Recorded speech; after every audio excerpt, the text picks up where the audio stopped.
Muy buenos días, muy buenas tardes, muy buenas noches, queridos alumnos y alumnas que están del otro lado. Como siempre, los saluda el profe Cristian, deseándoles que estén espectacular. Y bueno, les cuento un poquito el porqué de este video, que fue básicamente no planeado para hacerlo.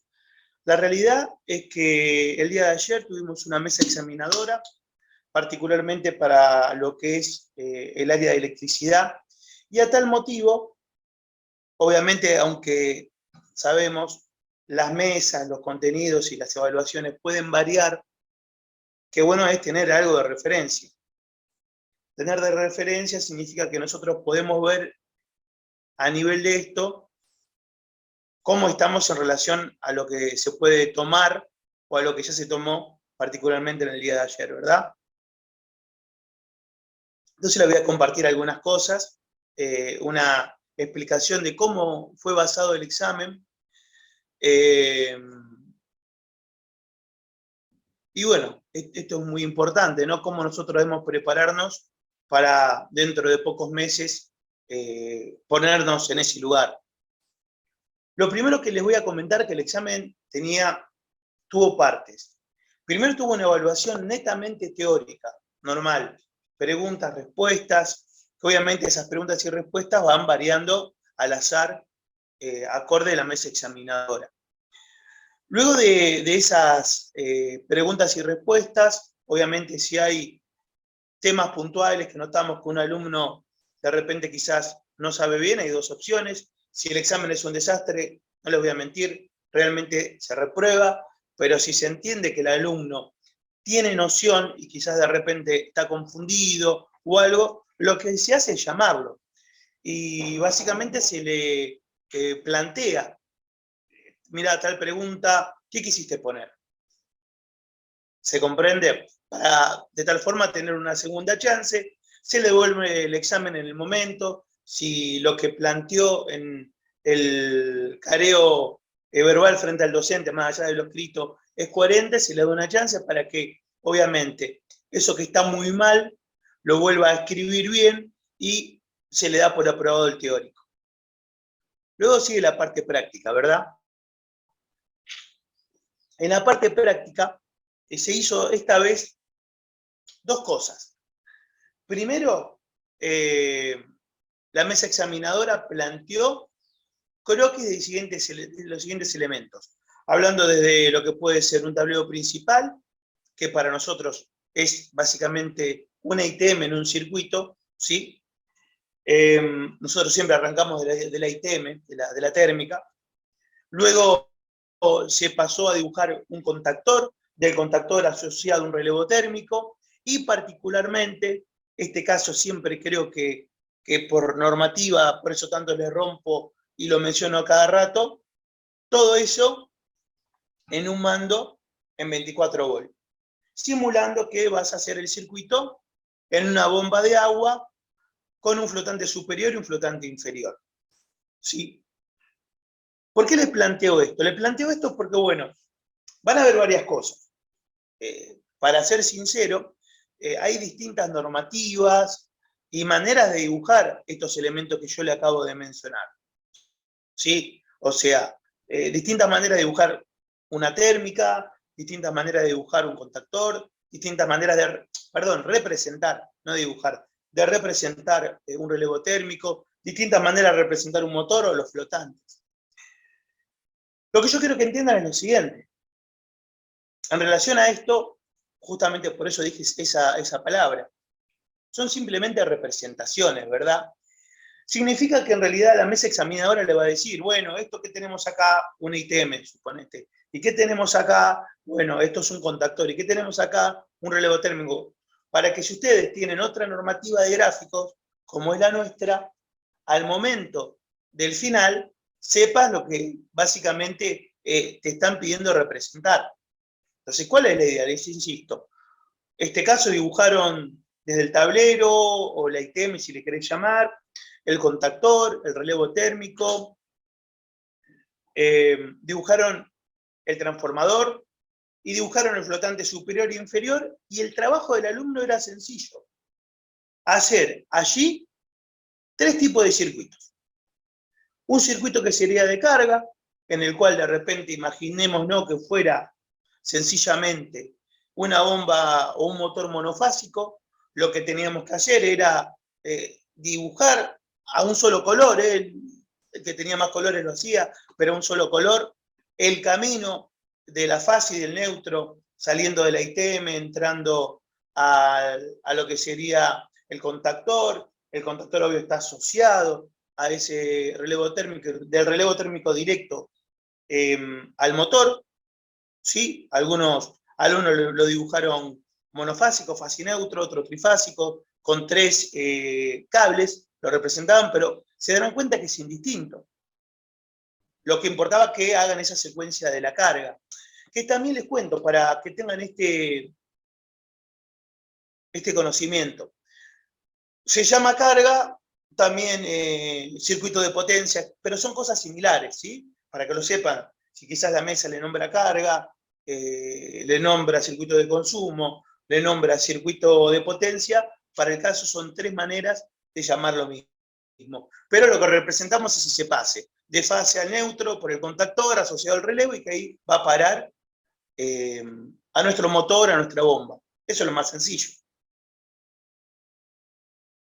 Por otro lado, ¿sí? La mesa también les pide, lo podían hacer ahí mismo, dibujar los componentes al costado por una cuestión de prolijidad, que representaran lo que se denomina el comando o el mando, ¿verdad? Con estos elementos recién mencionados.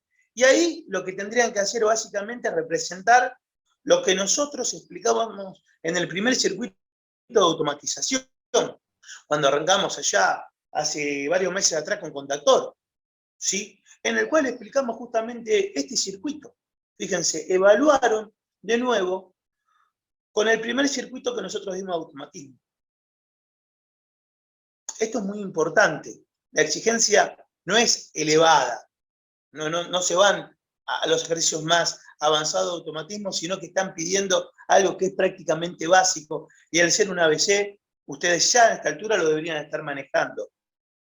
Pero en caso de no manejarlo, les pongo en consideración que revisen ese video con los flotantes, porque es ejercicio de parcial.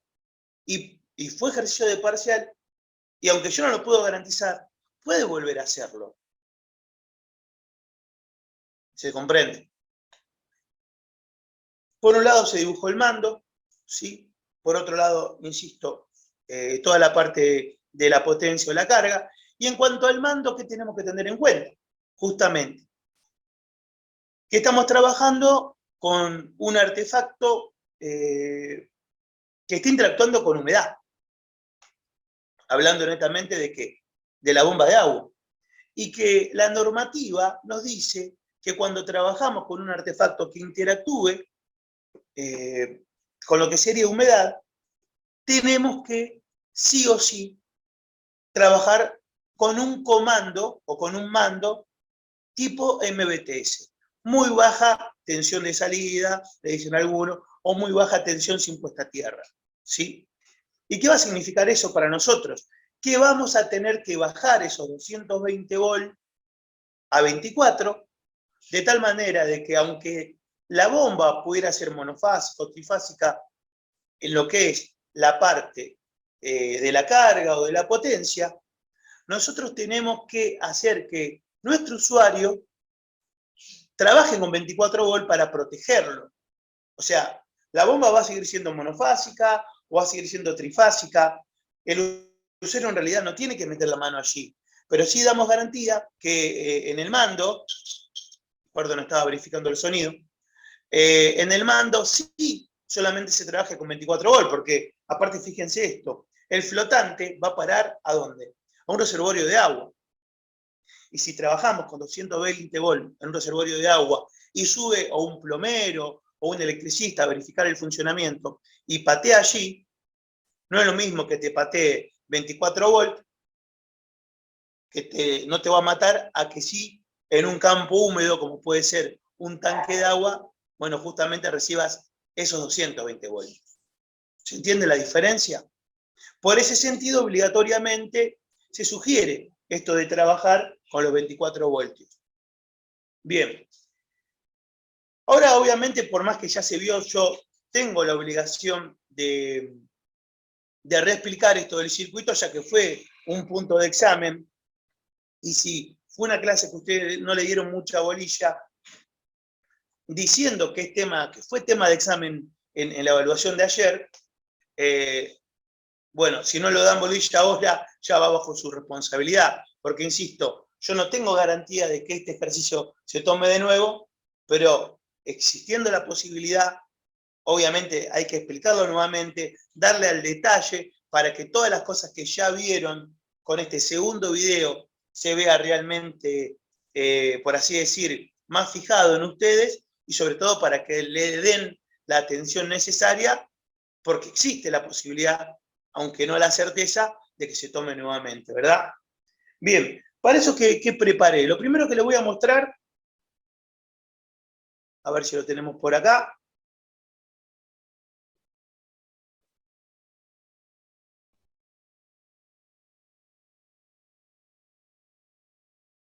Es lo siguiente. Acá yo tengo una fotito preparada. Ahora les voy a compartir, denme unos segunditos. A ver, a ver.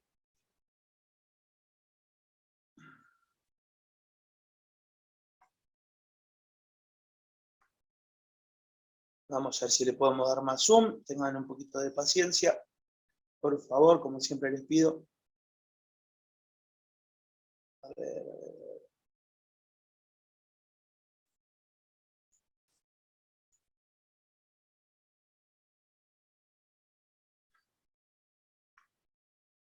Bueno. La verdad que veo yo la foto, pero la idea netamente es que aparezca de una manera más grande, como una especie de zoom, y es lo que ahora no estoy realmente pudiendo hacer.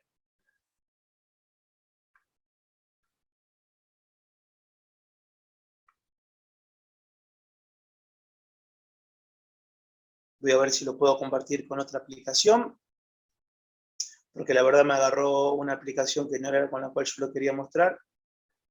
A ver, le voy a dar abrir con Paint. Ahí creo se va a ver un poquito mejor. Bueno, ahora voy así a compartir esta fotito y vamos a ir analizando juntos qué es lo que se ve acá. Esto es lo importante. Compartir pantalla. A ver si ahora tenemos un poquito de suerte. Bueno, chicos, ¿qué les voy a pedir? Esta parte que yo les estoy mostrando es una fotografía sobre un tablero real.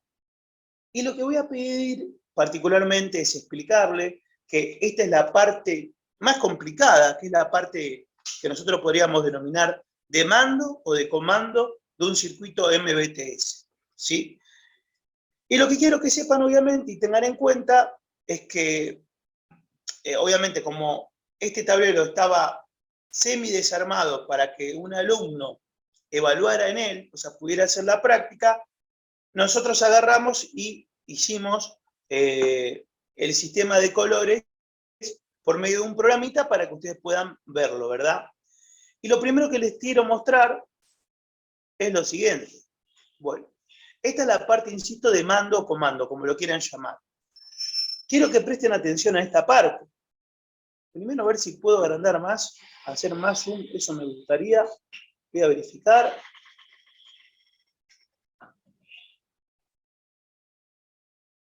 Bueno, hasta ahí me permite. La idea es esta. Estamos hablando de la parte de mando o comando de este circuito MBTS que tiene un flotante superior y un flotante inferior. Yo les voy a ir contando qué es, cómo es la manera que yo planteo este ejercicio, pero ojo, no porque sea la única, porque en una parte ustedes pueden variar el orden y va a ser similar. Pero bueno, les planteo una solución. Una solución para este mando es directamente agarrar y desde la ITM, desde la térmica que tenemos acá, es agarrar y bajar fase y neutro ¿a dónde? A las entradas de este transformador. Obviamente que a la salida del transformador ya no voy a tener 220 volts, sino que voy a tener 24 voltios.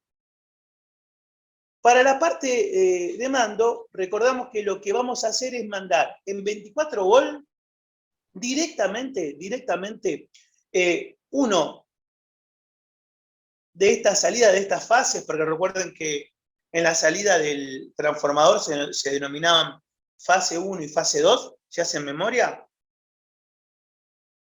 Perdón, alterna 1 y alterna 2, ¿sí? Una de estas alternas, directamente, asumiendo que fuera este cable color marrón, ¿sí?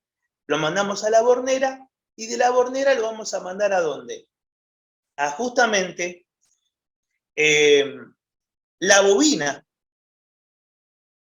directamente a la bobina de 24 volt de este contactor. Ahora bien, con la otra salida, que es esta que acá está en color celeste, que ya a esta altura también tiene 24 voltios, lo que tenemos que hacer es justamente todo el recorrido del mando. ¿Y cuál es el recorrido del mando que yo planteo? Bueno, lo primero que van a ver es que desde acá, ¿sí? Ya en 24 volt, mandamos un cable directamente hasta este lugar que es la bornera del flotante superior, y que de la bornera del flotante superior bajamos directamente hacia lo que sería la bornera del flotante inferior. ¿Sí?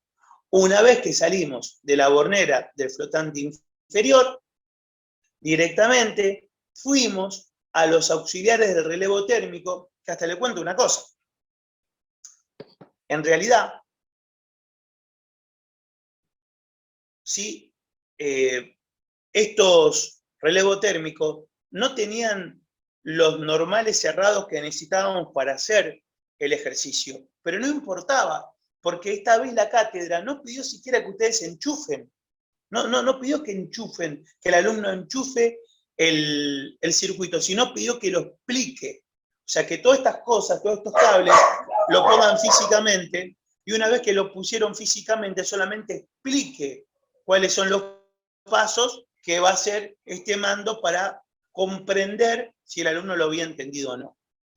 Entonces, insisto, de la salida de la bornera del flotante inferior, entramos a este auxiliar, justamente el relevo térmico, y de aquí, ¿sí? ¿Qué pasa? Directamente, digamos, a el otro polo de la bobina, que en este caso se llamaba 2.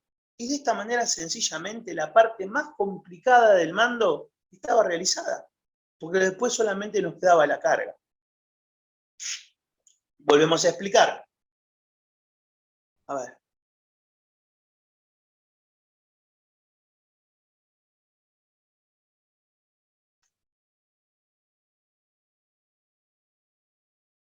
A ver.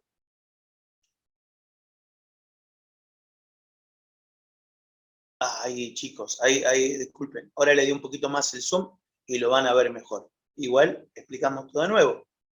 Insisto, estamos hablando, este directamente es uno de los tableros testigos que se utilizaron.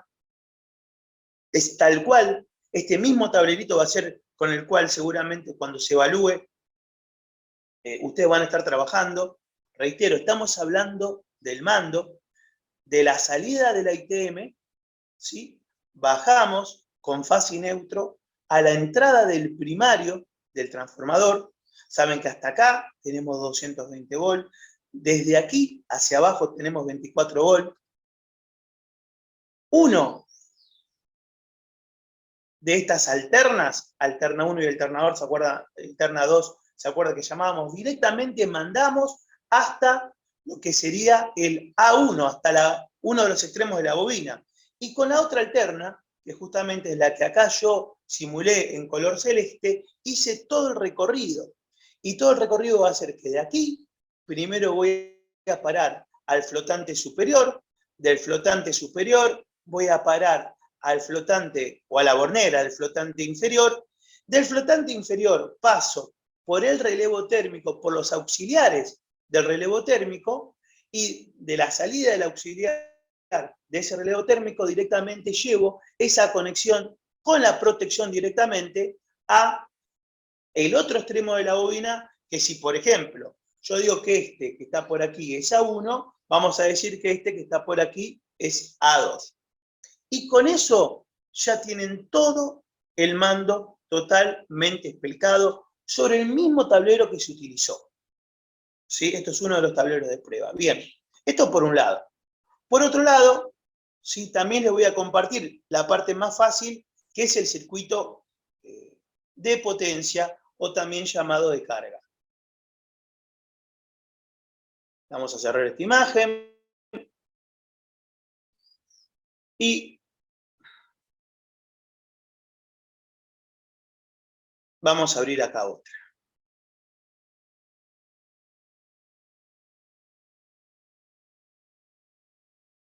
Bien. Y ahora lo que vamos a hacer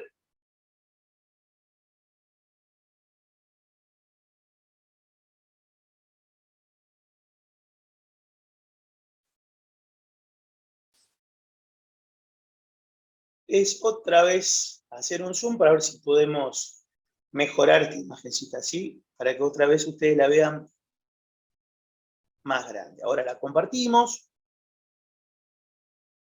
Insisto, en esta parte, que ahora le estoy mencionando, ya no estamos hablando de la parte de mando o telecomando, como le dicen algunos, sino directamente con la parte de carga o la parte de potencia. Ahí lo ven. Y bueno, se van a dar cuenta que es el mismo circuito, solamente que acá representamos la carga. Fíjense que no le damos bolilla al transformador, y para la carga, ¿qué hacemos? Hacemos una serie. Entendiendo que estamos hablando, en este caso, de una bomba monofásica, en la cual voy a trabajar con fase y neutro, directamente lo que hago es, desde la ITM, fase y neutro, ¿sí?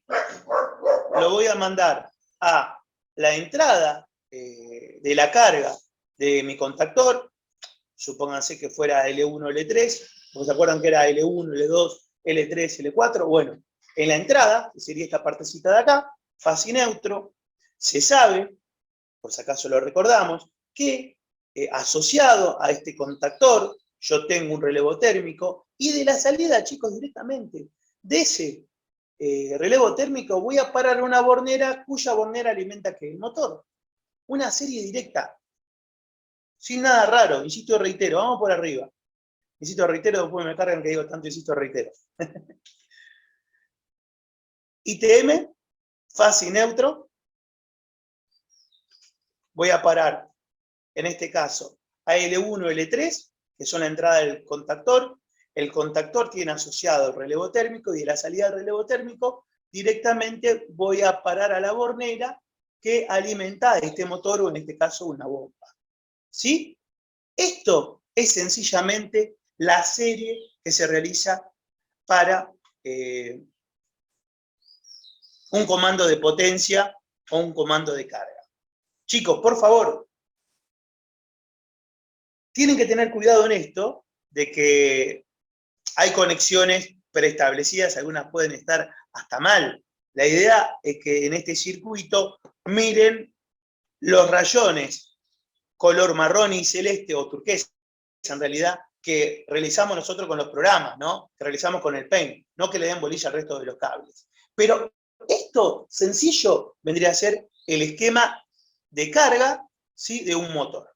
¿Sí? De un motor, en este caso, monofásico, y el anterior viene a ser el sistema de mando. Ahora bien, es muy importante que esto se lo estudien y que lo sepan, porque no puedo garantizar que se tome, pero sí me di cuenta de que a esta mesa examinadora este tema le gusta. Y hay un porqué.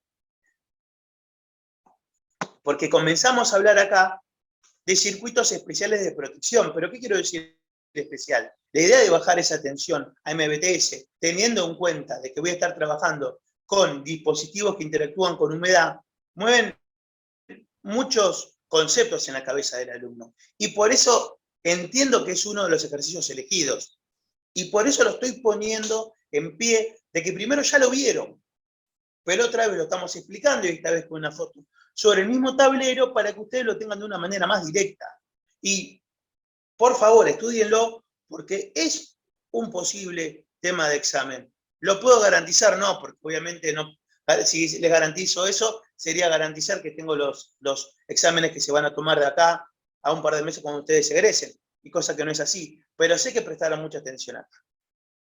Pero ahora bien, aparte de todo esto, ¿sí? Mientras el alumno realizaba el examen, se le preguntaron muchas cosas que yo acá voy a responder, y les voy a responder directamente con el reglamento, para que ustedes, el que quiera, sea pícaro, el que tiene buena memoria, no solamente aprenda, sino que aprenda hasta, si quisiera, los incisos internos del reglamento, que son poquitos lo que tienen que recordar acá, para poder justamente mencionarlos, si no se lo van a preguntar, pero ustedes lo pueden traer, está copado eso, está muy bueno. Ahora vamos a cambiar, lo que yo voy a hacer ahora es ponerles directamente, más que la foto, les voy a seleccionar. Por un lado, a ver, vamos a compartir pantalla, seleccionamos el Word.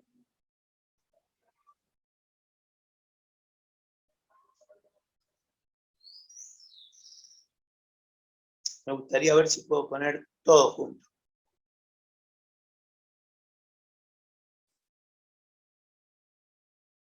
Le voy a cerrar esta imagen que yo ya entiendo que no vamos a utilizar por ahora.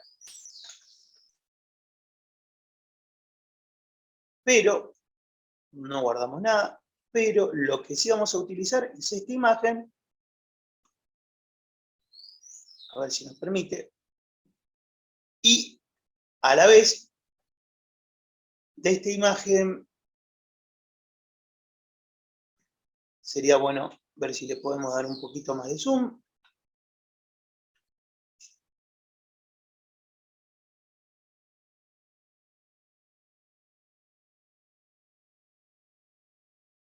Y lo vamos leyendo juntos. Es más, le vamos a dar más zoom y lo vamos leyendo juntos. Bien, ahí creo que no me agrada, tampoco me gusta cómo se ve, le vamos a dar más zoom, quédense tranquilo para poderlo ver en primera plana y lo leemos juntos.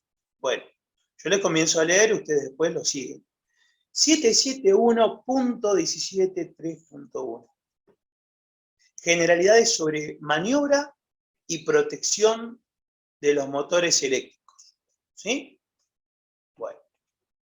Para la elección adecuada,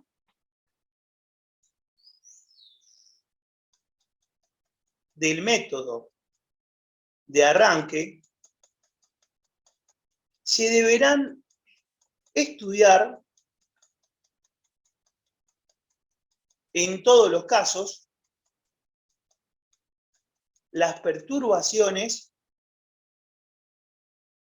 vamos para abajo, que se puedan producir en la instalación, punto seguido, para una instalación existente. El sistema de arranque a elegir será aquel, vamos a renglón abajo, que asegure que la caída de tensión, no te me trabes, a ver, esperemos un segundito que está procesando acá la computadora.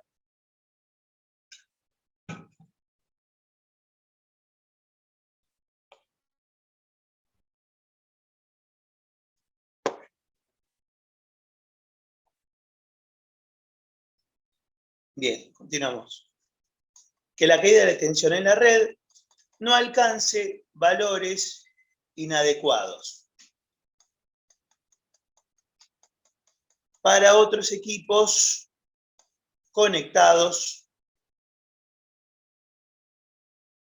en el circuito. Bien. Cuando se trate de una instalación nueva o de una ampliación de una instalación existente, estas serán proyectadas de manera de limitar las perturbaciones eléctricas por medio de una adecuada elección de las secciones del conductor y los métodos de protección y arranque. Bueno, del motor. Espero no se haya hecho muy denso, pero la verdad lo que yo quiero, más allá de todo, es que puedan ver realmente que todo lo que le estoy dando netamente es reglamentario, ¿sí? Esto, insisto, está sacado del reglamento de la EA, ¿sí? Y puntualmente habla de el punto 771.173.1. Bien. En esto, ¿qué nos tenemos que quedar nosotros? Con lo siguiente, ¿sí? Yo voy a ir aquí, vamos a poner 771.3.1. Primero lo que nos dice que tenemos que considerar la caída de tensión, ¿sí? Y la perturbación que acarrea el encendido de un motor en las líneas. ¿Por qué, chicos? ¿Qué queremos decir con esto? Los motores, ¿se acuerdan que cuando lo vimos? ¿Sí? Nota. Recordamos que los motores, al arrancar, deben vencer la inercia. Y a tal motivo, consume muchas veces más corriente que la que necesita para su trabajo en régimen. ¿Sí? Yo les había comentado, si recuerdan, que obviamente depende del tipo de motor y el autor. Algunos dicen que consumen en el arranque el motor, según su tipo, consume de 6 a 12 veces la intensidad nominal. Vamos a poner intensidad nominal de trabajo, ¿sí? O sea que si, por ejemplo, vamos a decirlo así, depende el motor, si un motor consume 2 amperes, yo sé que puede estar consumiendo de 12 a 24, entre 6 y 12 veces al arrancar. Ojo, eso ocurre solo unos segundos, ¿sí? Es para que ustedes lo tengan en cuenta nomás, ¿sí? O sea, ocurre unos pocos segundos, ¿sí? Y esto le va a sonar hasta que el motor toma el 90% de velocidad de trabajo. Y para eso, teniendo en cuenta que hay cierto momento en el cual la corriente sube muchísimo, obviamente, ¿qué te dice? Bueno, no elegir cuando se trabaja con motores una sección de cable tan justa. O sea, preferible que cuando haces tu cálculo, si por ejemplo, por decirte, ponele que te da un cable de 6 milímetros cuadrados de sección, ¿no? Y se pasó un poquito, el número te dio 6,01 o 6,1 de sección. Lo más común que hace el electricista que va a decir, bueno, le mando 6. No, al contrario, sabiendo que vas a trabajar con un motor, ¿qué vas a hacer? Vas a elegir una sección superior para prevenir los problemas que acarrea justamente el arranque. ¿Sí? Eso es lo que habla el reglamento en ese punto. ¿Sí? Bien. ¿Qué otra cosa nos dice? Obviamente, también nos dice que debemos trabajar con una protección adecuada acorde al cálculo de corriente realizado. Y que esa protección debe, obviamente, proteger el conductor, o sea, el cable. ¿De qué estamos hablando acá nosotros? ITM. ¿Sí? O sea, tenés que tener una ITM calculada para la sección de cable que vas a poner, pero esa sección de cable que vas a poner no tiene que ser justa si sabés que de repente vas a estar trabajando con un motor que en el arranque sube muchísimo su corriente en relación a vencer la inercia. ¿Sí? Bien, ese es un primer ítem que yo quiero que sepan. Y todo eso queda explicado básicamente, y les voy a pedir por favor que lo tengan bien en claro, aquellos que me dicen que, uy, profe, me cuesta estudiar, que tengo que prestar atención, presten la atención a esto. 771.3.1, ¿sí? Si quieren agregar un detalle, que sí lo vamos a agregar, bueno, primero vamos a corregir algunas cosas de ortografía para que quede esto un poquitito más presentable.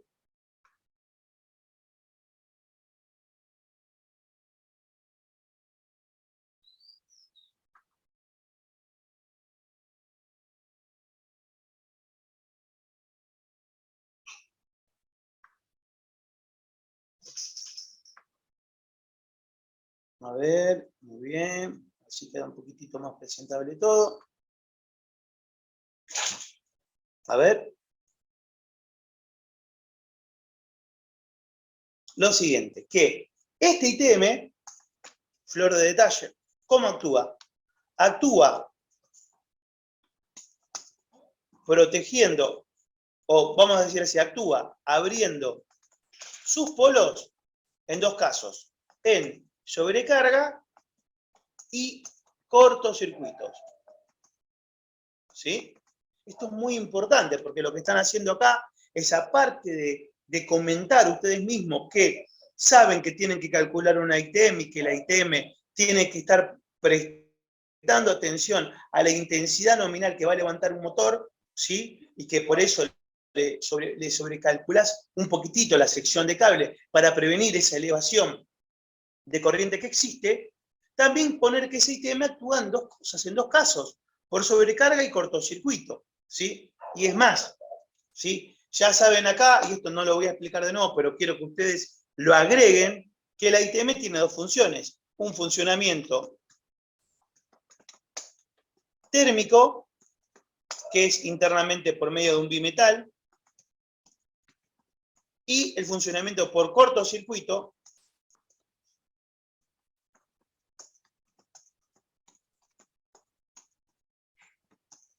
que es directamente por elevación de intensidad de manera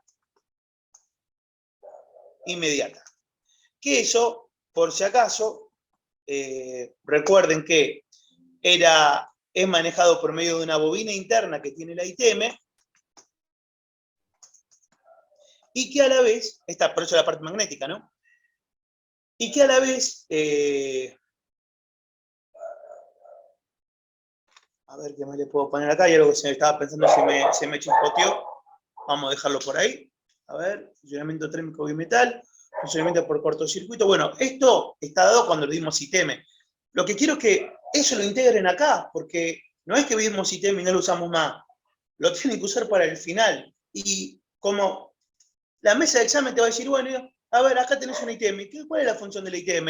Entonces vos tendrías que hablar de recordar un poco que justamente la ITM lo que hace es proteger justamente la instalación, en particular los conductores eléctricos, que para eso tiene básicamente dos protecciones, una térmica y una magnética, que la térmica actúa por un bimetal, y explicar todo lo que es el bimetal no lo voy a hacer acá, porque dimos una clase larguísima de eso. hablar también que tiene una bobina que se encarga de cortocircuito, hablar lo que es netamente un cortocircuito, y trayendo todo eso, van a hacer en esta parte un examen brillante. ¿Se comprende? Por eso estamos haciendo esta previa. Esto después yo lo voy a nombrar en clases futuras, pero se va a nombrar y no se va a explicar como acá. Como acá también hay temas, como por ejemplo el funcionamiento del metal o el funcionamiento de la bobina, que ya fue dado y tienen que ir a buscarlo, porque si no lo integran, ¿para qué se dio? ¿Para qué nos rompimos tanto para hacer llegar el material? ¿Se comprende? Para eso los preparamos, digamos. Eso es lo que quiero decir. ¿Sí? Integren todas estas cosas de clases pasadas para prepararse para el final, porque si no, ¿de qué sentido va a tener todo esto? Bien.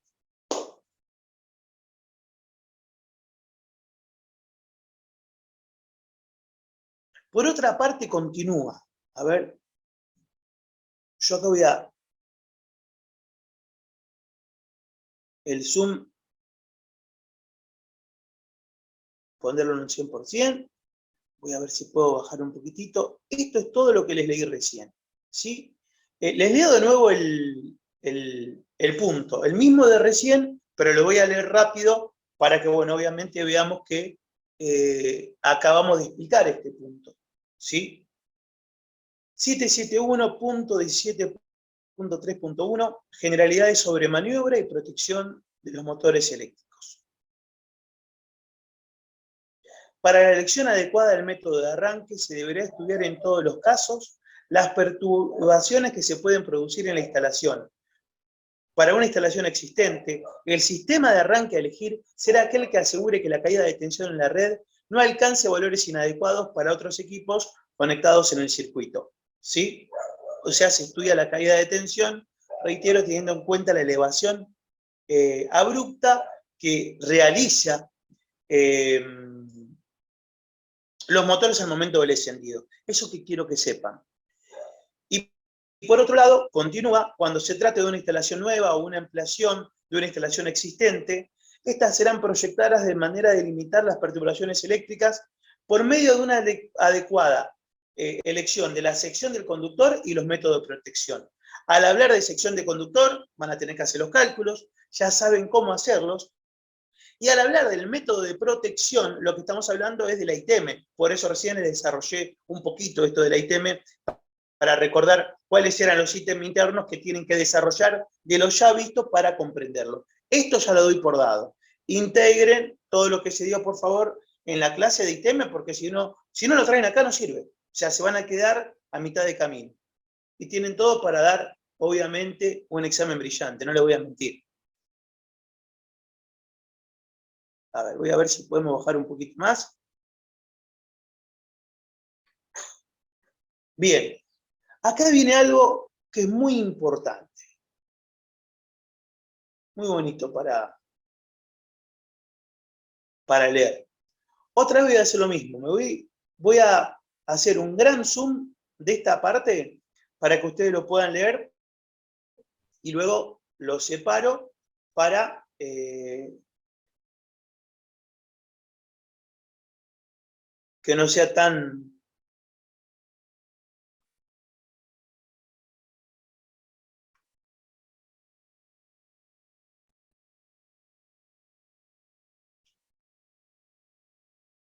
Ahí creo que va. Bueno, vamos a empezar a leer.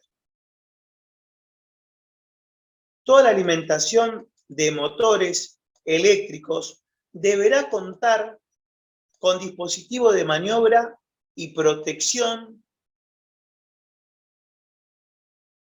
contra sobrecargas y cortocircuito. A ver, artefacto de protección, dispositivo que protege en sobrecarga y cortocircuito, ITM.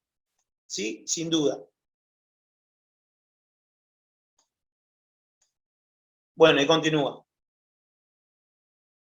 Esta medida no es exigible. Yo le digo que sí es exigible. Ahora le voy a explicar por qué. Pero recomendable para motores con potencias inferiores a 0.75 kW, los cuales podrán ser maniobrados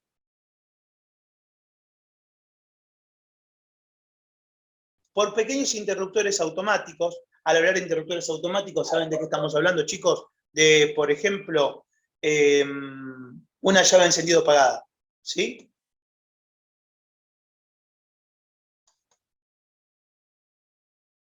Vamos a darle unos segunditos que ahí repuso. Bien, vamos de nuevo.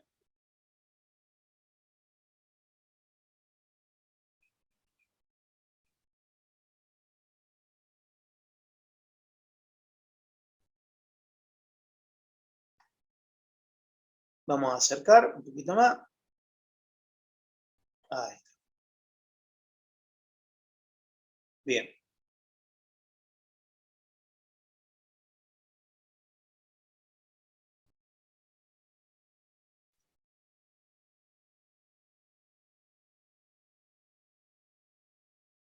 Bueno, primero le voy a comentar esto. Vamos a comentar esto. Sigue siendo el mismo punto, ¿eh? Bien. Lo que está diciendo acá es lo siguiente, que esto en realidad se vuelve a mencionar en una clase posterior, y la verdad que está bueno porque tenemos que entender qué es la parte reglamentaria. Vamos a esto. Entonces, tenemos obligación de instalar un artefacto que actúe por cortocircuito y sobrecarga para motores superiores a 0.75 kilowatts. Quédense tranquilo que estos cálculos los desarrollé en una clase posterior, por eso no me hago problema ahora de pasarlo a watt, ¿sí?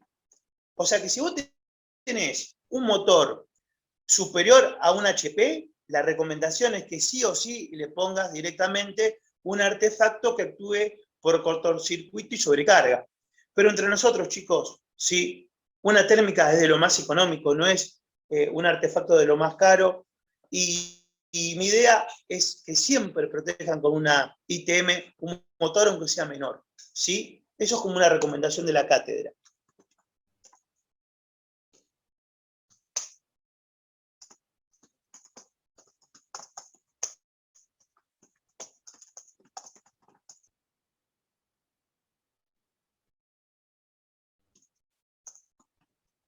Vamos a decir, instalemos.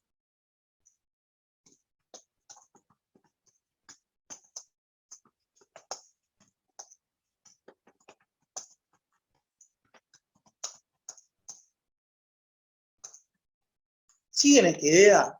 ¿Por qué? Gente, ustedes tienen que tomar en cuenta una cosa. Si ustedes no son matriculados, y de repente, por así decir, meten la pata en una instalación, aunque les parezca mentira, no pasa nada. ¿Sí? Si no sos matriculado, no pasa nada. Pero en el momento que sos matriculado, como ya sabés todo esto, esto viene a ser una diligencia profesional. Y te haces responsable de tus instalaciones, no solo civilmente, cubriendo los daños económicos, sino que también penalmente, o sea que te pueden meter preso. ¿Sí? Entonces, como una ITM es un artefacto de lo más económico en relación a lo que hay en el mercado, siempre tomen cada motor como si fuera un circuito independiente, y como todo circuito independiente, siempre le van a meter una ITM. Porque esto lo que hace es proteger la instalación, porque de repente, por algún motivo, se sobrecalienta la cosa, por más que ustedes hayan hecho bien los cálculos, saben que todo puede fallar, y no tienen un ITM puesto alrededor de estos cables que alimentan ese motorcito, la instalación se prende fuego, y realmente estás haciendo correr a la familia que vive allí, realmente un peligro sin sentido, y por unos cientos de pesos, es la verdad, que no le van a cambiar la economía a nadie. Y que aparte, no solamente eso, te exponen a vos a hacerte cargo civil y penalmente como profesional. Porque esto lo sabés, esto es lo primero que se explica en todos los cursos, y si estás matriculado no podés obviarlo. Entonces, por eso es la explicación. Ojo, el reglamento dice que es obligatorio ¿sí? Para todo motor superior a 1 HP. Yo insisto, pongan esto, que es obligatorio para motor de 1 HP, pero por recomendación, la cátedra recomienda instalar en todos los motores para proteger de sobrecarga y cortocircuito a cualquier tipo de motorcito, aunque sea menos de 1 HP. Y es lógico, es prudente, y aparte no es económicamente caro para el cliente. ¿Se comprende? Bien, volvemos acá al reglamento. A ver qué tenemos para leer. Vamos un poquito más abajo.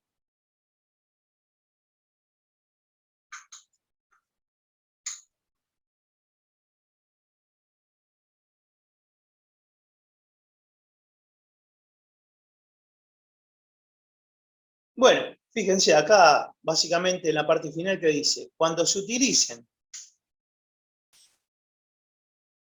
circuitos de comando, estos deberán poseer una protección exclusiva contra cortocircuito. Y seguramente irá abajo, a ver, independiente de la protección principal. ¿Qué te quiere decir este punto? Bueno, lo que dije yo recién, ¿sí? Cada vez que vos tengas un circuito con algún tipo de comando, automáticamente tenés que poner algo, un artefacto que esté protegiendo, obviamente, que cortocircuitos y también, obviamente, aunque no lo dice acá, sobrecargas. Y el artefacto que lo protege, que termina siendo la ITM. Y acá, fíjense que no hace hincapié en si el motor es de más de 1 HP o si es menos de 1 HP, te lo dice como una cosa obligatoria. ¿Sí? O sea, lo que yo quiero que entiendan que en este sentido, más protección siempre es mejor, chicos. Y no solamente es mejor, sino que para peor o para más a favor de lo que yo estoy diciendo, la ITM no es algo realmente caro. ¿Sí? Bien. Ahora vamos a entrar acá a otro punto. 771.17.3.2. Vamos a ver si podemos acercarnos un poquitito, como siempre, lo leemos, luego alejamos para leer el total del contenido. Dice, maniobra y protección de los motores. Los motores de corriente alterna deberán tener como mínimo un dispositivo de maniobra que permita, vamos abajo, si nos permite, ¿no?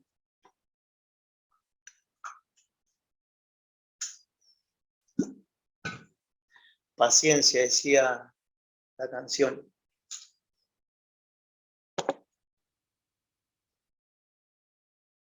Ahí está.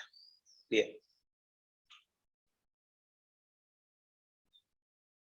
Vamos de nuevo con el zoom, acercamos un poquito más, leemos de nuevo, espero que nos permita que nos acompañe. Los motores de corriente alterna deberán tener como mínimo un dispositivo de maniobra que permita el arranque y detención del motor mediante el cierre o apertura de fase y neutro, si son monofásicos, o de todas las fases en forma simultánea si son polifásicos. Polifásicos vamos a decir trifásico, ¿no? En una palabra. Bien.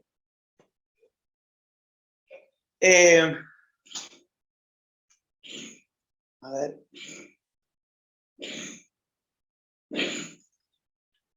En el caso de los motores polifásicos, trifásicos, deberá utilizar un dispositivo que detecte la falta de una de sus fases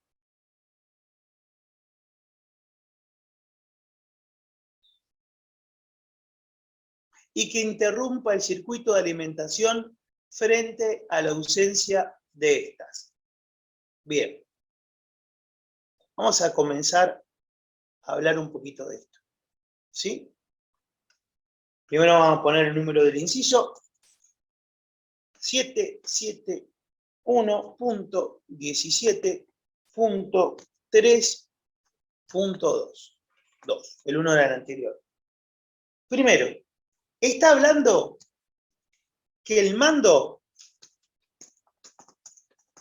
debe realizarse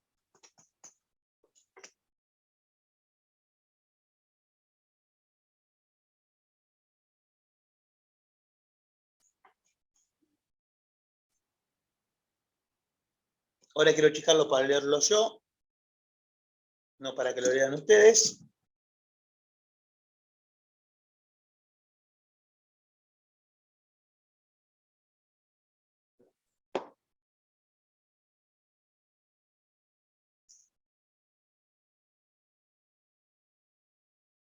Les leo de nuevo. 772 y 7.3.2. Los motores de corriente alterna deben tener como mínimo un dispositivo de maniobra que permite el arranque y detención del motor mediante el cierre o apertura de fase, y neutro si son monofásicos, o de todas las fases en forma simultánea si son polifásicos. Fíjense esto. Sin importar, todos los motores mando de cualquier tipo de motor, que trabaje en corriente alterna, debe realizarse, en una palabra, por medio de un contactor.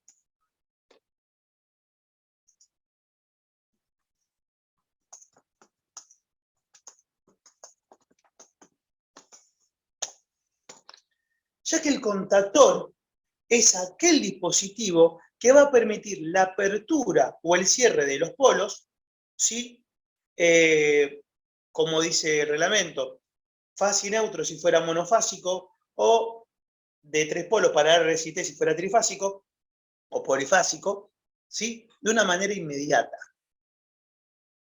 En este punto hace referencia a eso. No está diciendo en realidad que todos los motores deben ser comandados directamente por un contactor.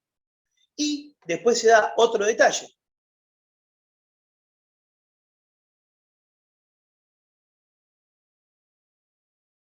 Bien, que si el motor es polifásico, nosotros vamos a poner directamente trifásico, es obligatorio el uso de un dispositivo de protección que abra sus polos en caso de falta de una fase. Bien, vamos a empezar a explicar esto, que ya fue dado en realidad. Ese dispositivo que lo que hace, que realiza la apertura de los polos al momento de que le falta una fase, ¿sí? Esto puntualmente es para los motores trifásicos, ¿saben qué viene a ser? El relevo térmico. Porque recordamos, cuando en un relevo térmico, ¿sí? De repente yo tengo, por así decir, 3 fases y una se cae, el motor va para compensar pedir más corriente a las otras 2. Cuando pide más corriente a las otras 2, ¿qué sucede? Va a comenzar a pasar más corriente por esas 2 fases. Al pasar más corriente, realiza una elevación de temperatura interna dentro del relevo térmico, y como el relevo térmico trabaja con un bimetal, que el bimetal son 2 metales que tienen distintas reacciones al calor, uno de esos metales, por ese pase excesivo de calor, tiende a deformarse, y al deformarse, ¿qué hace? Abre sus polos, no permitiendo el paso de la corriente. Y es así como lo protege. O sea, que para los motores trifásicos es obligatorio la instalación de un relevo térmico que proteja al motor por ausencia de una de las fases. Y eso es lo que vamos a agregar acá. Para motores trifásicos es obligación la instalación de relevo térmico, ya que el relevo térmico, en caso de faltar una fase, va a recibir mayor corriente que la preconfigurada,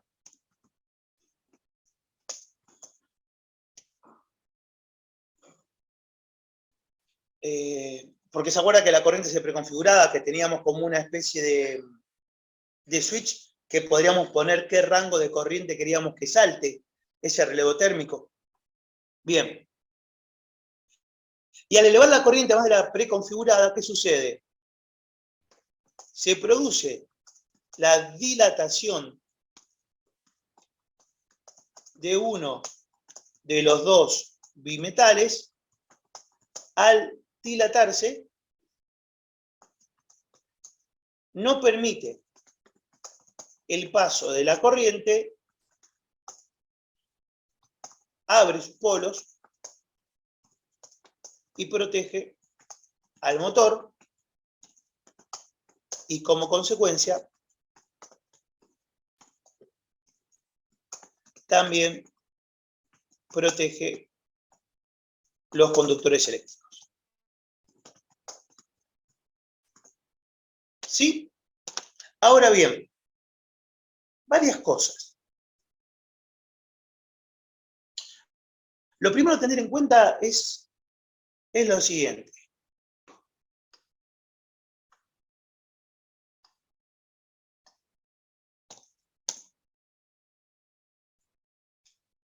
Esto, nota, es obligatorio, según el reglamento,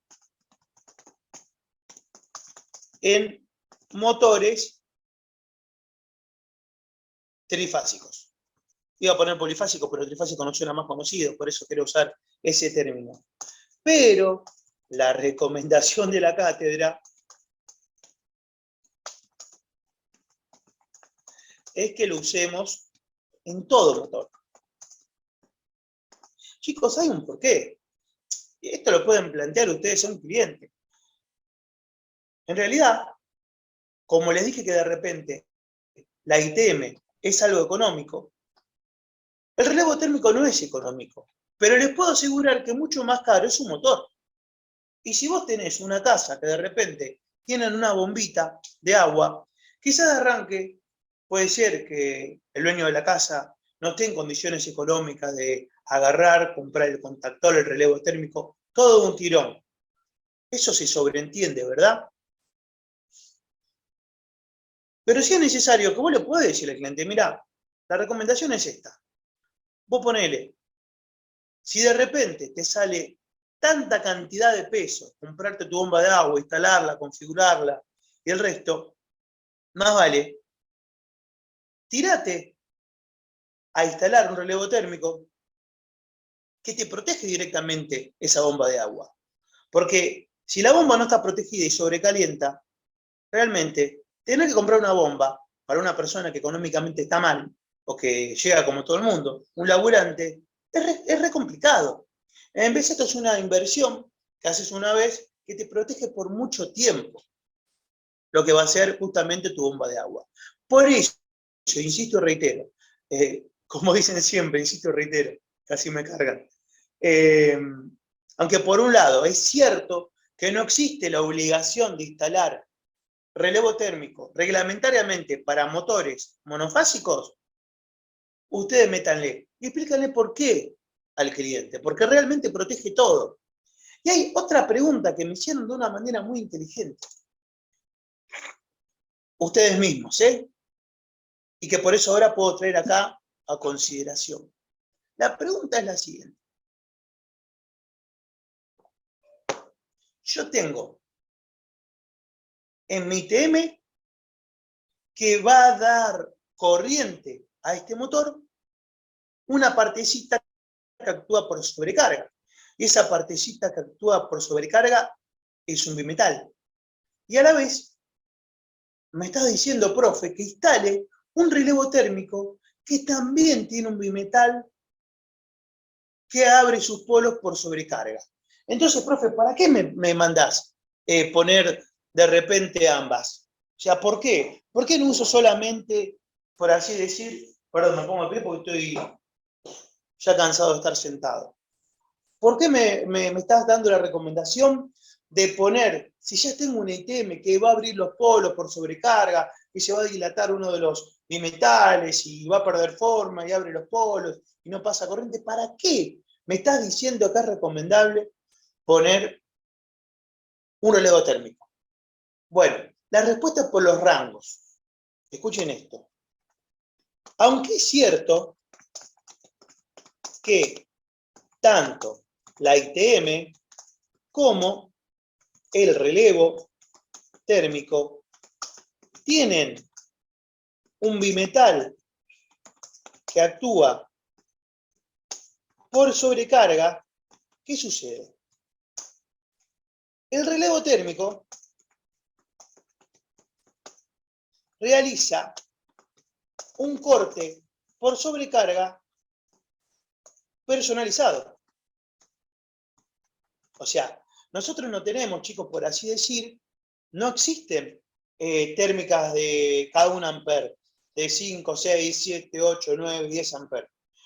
Pero el relevo térmico te da un rango en el cual vos podés configurar un rango de carga. Decirle, bueno, no sé, a ver, mi motor, ponele, trabaja 2,5 amperes. La térmica que le vas a poner, ponele que fuera una térmica chica, una térmica de 6 amperes. Pero ¿qué pasa? Vas a agarrar y configurar en el rango de protección al relevo térmico en 3 amperes. De tal manera que cuando de repente, si el motor por algún motivo sobrecalienta, ¿qué va a suceder? No va a esperar que llegue a los 6 amperes de la térmica para realizar la apertura de los polos, sino que antes va a actuar el relevo térmico, que vos lo personalizaste en 3 amperes, que apenas sea un poquitito, 2,5, 2, 6, 7, 8, 9, 3, lo va a hacer, abre los polos. Y esa es la idea por la cual tenemos el relevo térmico y aparte tenemos la ITM. Pero obvio, ambas van, porque si por algún motivo el relevo térmico no funciona correctamente, sabes que tenés una segunda protección, que es la ITM en 6 amperes, que va a abrir sus polos para proteger la instalación también. ¿Sí? O sea, más protección en este caso es mejor. ¿Sí? Bien. Esto, insisto y reitero, viene a ser el punto 771.17.3.2. ¿Sí? Ya saben entonces que en realidad el reglamento pide que, por así decir, los relevos térmicos solamente sean obligatorios cuando vamos a instalar motores trifásicos, pero ¿por qué la recomendación nuestra? Sobre todo el tipo de laburo. Porque el tipo de laburo es el que se rompe para poder comprarse una bombita de agua y es el cual va a querer protegerlo más. Quizás no podrá un tirón, capaz que te dice, mirá, este mes no puedo, pero el mes que viene lo ponemos. ¿Y se entiende por qué? Porque realmente tanto le costó comprarse esa bombita de agua, instalarla y todo, que vos le tenés que explicar que con esto le vas a dar más durabilidad, que realmente, y esto se lo digo, no es verso, no termina siendo un gasto, sino realmente una inversión a futuro para que ese motorcito esté realmente bien protegido. A ver.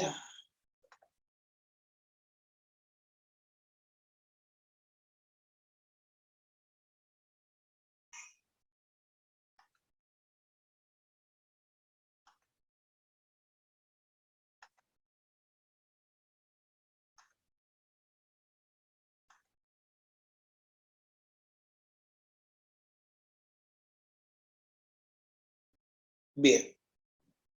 Vamos a ver si otra cosa podemos agregar de lo que dice el reglamento, o si hasta acá estamos.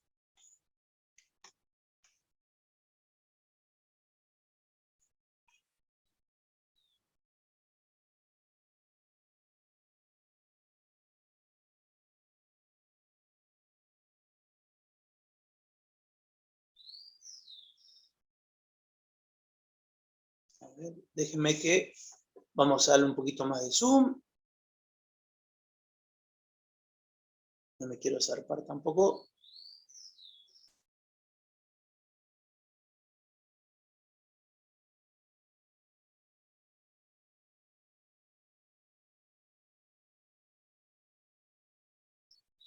Bueno, todavía no se ve, lo voy a acercar más y después veré.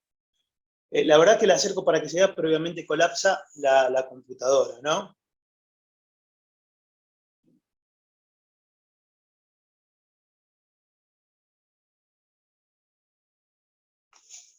Bien.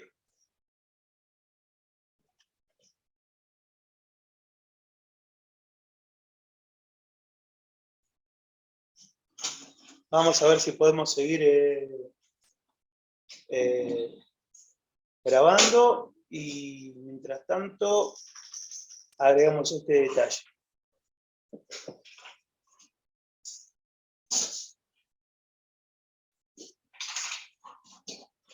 Bien, acá lo que dice es lo siguiente, vamos a leerlo, dice, para la protección de motores se deberá utilizar una adecuada combinación de elementos en forma separada o integrada, que asegure la maniobra, la protección contra sobrecargas, cortocircuitos, fuga a tierra y falta de fase. Para la protección de motores, ¿sí? Otra vez se me fue por los aires, me parece esto. Ahí va a bajar. Tengan paciencia. Mientras me tomo un mate. Me tomo un mate porque no me queda otra, pero por lo menos si tengo que esperar, véanme tomando mate y no siendo un problema porque esto no funciona. Es así. Bien.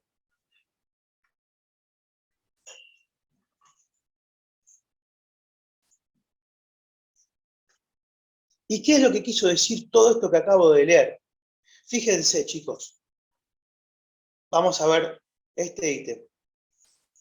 Sigue siendo el mismo punto, ¿eh? Resumiendo, te habla para protección de motor, ¿qué tenés que instalar? Primero, un dispositivo que actúe en falta de una de las fases. Ese dispositivo que viene a ser relevo térmico. ¿Sí? Después, ¿qué te dice? Un dispositivo que actúe en cortocircuito y sobrecarga. Esto que viene a ser ITM. ¿Qué más dice? Un dispositivo que actúe por fuga de corriente. ¿Qué esto que viene a ser? Escuchen esto. Acá es una combinación. Acá, cuando hablamos de fuga de corriente, esperen que puse dispositivo que actúe por fuga de corriente, son dos cosas. Primero, interruptor diferencial, más puesta a tierra reglamentaria. Que la puesta a tierra reglamentaria son dos en un motor.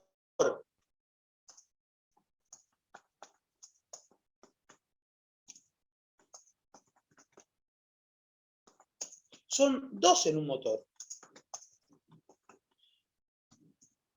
A, en la tercera patita,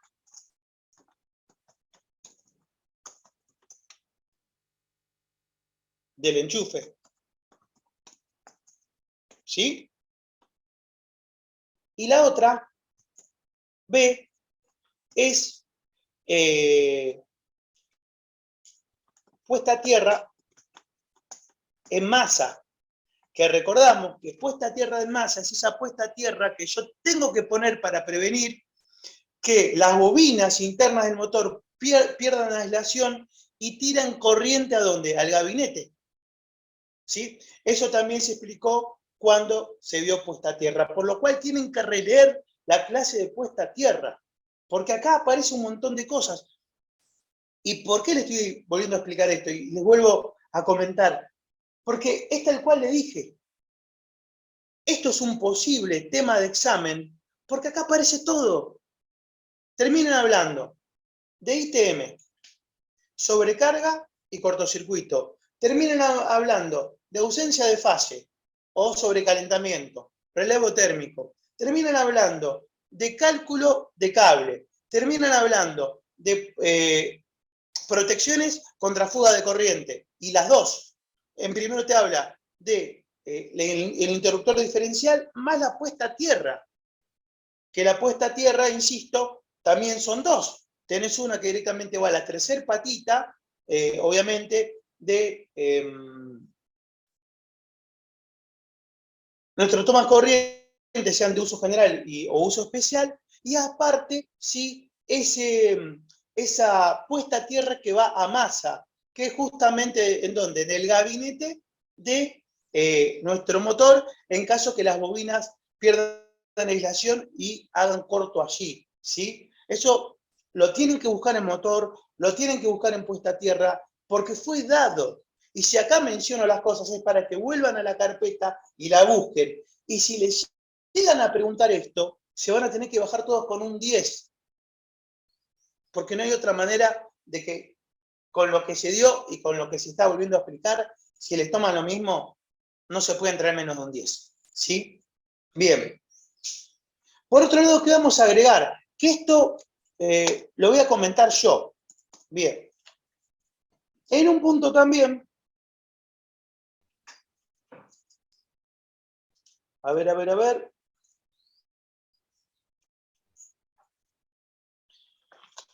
Que esto todavía no lo mencioné. Me voy al reglamento, voy a ver si lo tengo aquí, chicos.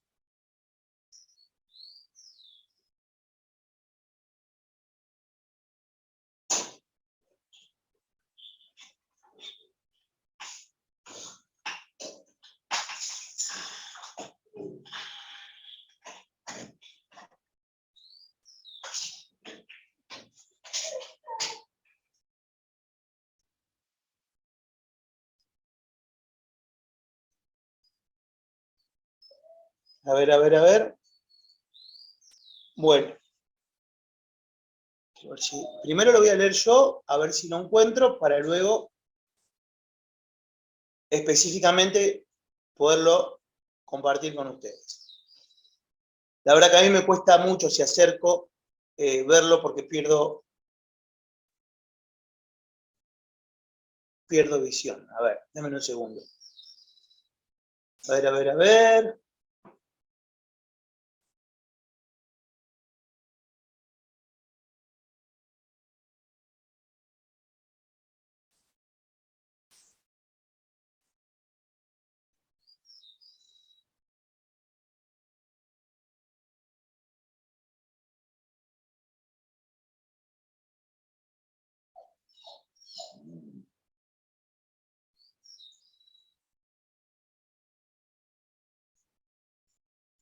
Bien. Bueno, la verdad que no consigo encontrar justo lo que estaba buscando. A ver si quizás estaba un poquito más abajo. Me parece que estaba aquí, por eso no lo encontraba. Bien. Acá tengo un problema con un perrito que es muy llorón, les pido disculpas. Ya están acostumbrados, que les voy a decir. Les voy a leer, les voy a puntualmente traer, les voy a dar una devolución en cuanto a esto. Bueno.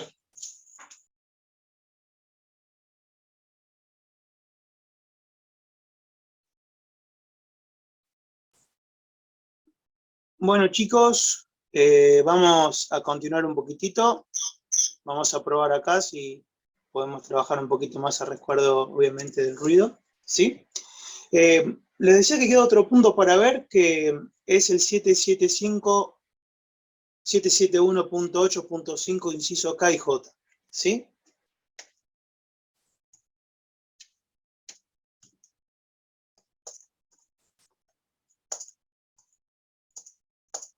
Bueno, ese inciso particularmente habla de que cuando un circuito o tanto sea carga, bueno, vamos a poner circuito de potencia o circuito de mando en sí, esté funcionando interactuando con humedad, el mando obligatoriamente debe ser MBTS. MBTS, recordamos, es circuito de muy baja tensión. Algunos le dicen de salida, pero es sin puesta a tierra. Bien. Bien. Esto va a significar que tal cual, como nosotros vimos en ese tablero que estaba manejando una bombita de agua, tenemos la obligación de que el mando baje de 220 volt a 24 volt. Pero, ojo, allí no termina, no puede ser cualquier tipo de transformador. El transformador debe ser reglamentario.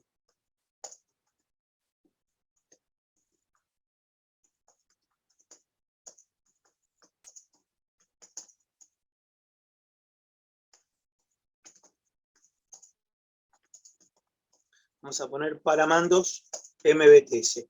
¿Y qué significa que sea reglamentario? Bueno, que no debe existir vínculo entre el primario y el secundario.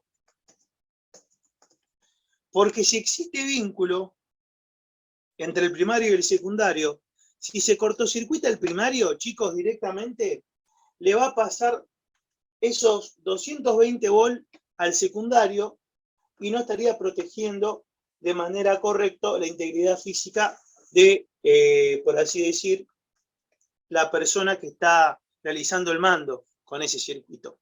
¿Se comprende? Esto es muy importante. Entonces, es verdad, MBTS son circuitos de mando de muy baja tensión sin puesta a tierra, pero debe tener una característica en particular. La característica en particular que debe tener es que no debe existir vínculo entre el primario y el secundario. ¿Qué significa esto? Le voy a continuar el detalle. El primario, quiero escribirle tal cual,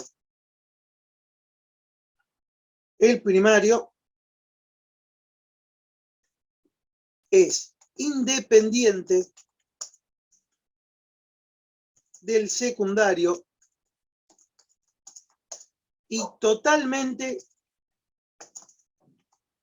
separado del núcleo. A ver.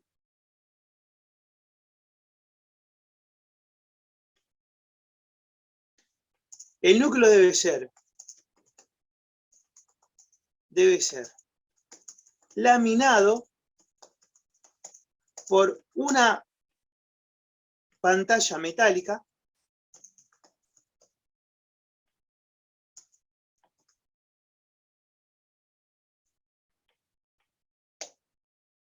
como otra característica. Esto, insisto y reitero, por más que me carguen, se vuelve a reiterar otra vez en circuitos posteriores. Pero acá le estoy dando el ABC para que ustedes armen absolutamente todo. Todo esto que yo le acabo de dar, no le van a preguntar en caso que tengan que desarrollar un circuito MBTS. Pero sí es posible que te digan, a ver, comentame, ¿qué características tiene que tener en un circuito MBTS el transformador? Entonces ahí traes esto. O comentame, ¿en qué caso debemos instalar en un circuito un relevo térmico? ¿O cuál es la función del relevo térmico? ¿O cuál es la función del ITM? ¿Cuál es la función del contactor? ¿Cuándo va el contactor? ¿Cuándo va el relevo térmico? ¿Se comprende? Le van a estar preguntando los ítems por separados, pero yo acá le estoy dando todo para que ustedes lo armen. ¿Qué otra cosa yo noté que se preguntaron? Lo siguiente, que esto sí lo saben. Colores reglamentarios de cables, marrón, negro, rojo, celeste para neutro y verde amarillo para lo que es la parte de puesta a tierra, ¿sí? Vamos a poner conductores. Después, ¿qué superficie puedo utilizar dentro de una canalización?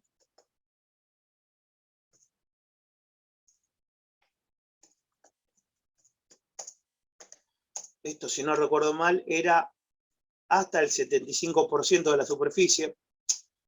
Búsquenlo cuando hicieron el cálculo de canalizaciones, por favor, ¿sí? Es lo que a mí me viene en la cabeza, 75%. Si no es así, pongan el número que va, que por eso tienen la carpeta para verificarlo. A ver.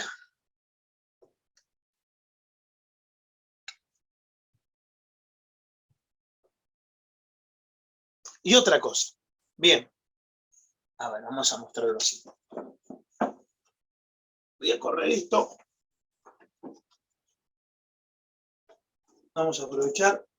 Acá tenemos el tablerito. Bueno. Le voy a recordar. A ver, esto lo voy a poner así. Lo voy a sacar. Denme un segundo. Tienen que recordar que la bobina, para que no haya equivocación, tiene dos nombres, A1 y A2. Busquen eso. Tienen que buscar las bobinas. No lo vayan a poner acá, en L1, L2, L3. Recuerden que esta es la parte directamente de la potencia del contactor. Pero las bobinas, en general, están en la parte inferior, en la base.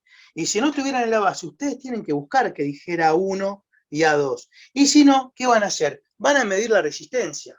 Porque al ser una bobina, tenemos certeza que tenemos de por medio cable, y ese cable, como está envainado, obviamente, en este caso, por una especie de aislante que viene a ser un barniz especial, ese cable envainado que tiene resistencia. Entonces ahí lo pueden identificar. Agarran con el tester, lo ponen en resistencia y se fijan cuáles son los dos extremos de la bobina que tienen que marcar una resistencia. O sea, midan las cosas, que por eso se explicó tanto, ¿sí? Desde el arranque del curso. Si no, es para utilizarla acá, para probar y después en el laburo. Pero insisto, busquen qué va a decir A1 y A2. Yo acá, no sé si se ve, dice A1, y acá, vamos a correr más los cables, dice A2, ¿sí? Y obviamente el conector A2 es este, y el conector A1 es este. Después, cuando yo les hablaba de las entradas de las cargas, o sea, esto es mando, A1 y A2, estamos hablando de las bobinas, los extremos de la bobina del contactor. Pero bien, por otro lado, recordamos que yo tengo acá que tengo las cargas. Bueno, que las cargas que dijimos salen de la ITM van a parar en la parte, en L1, en este caso, y L2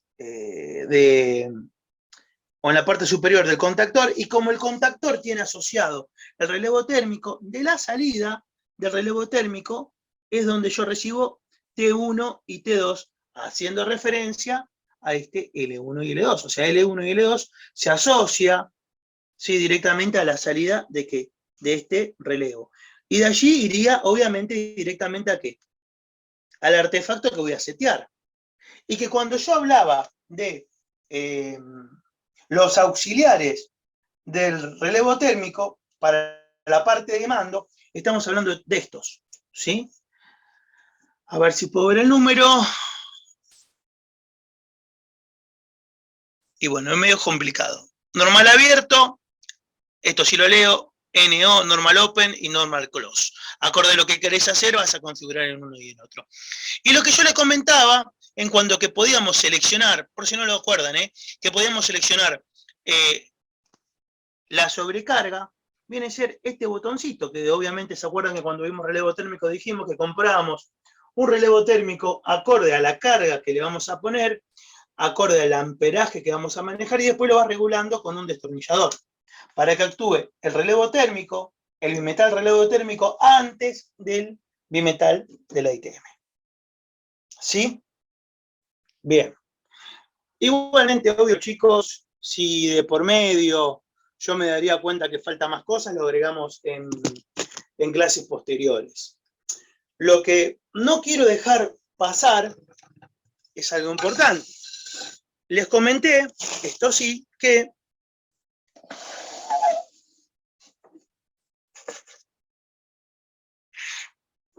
les comenté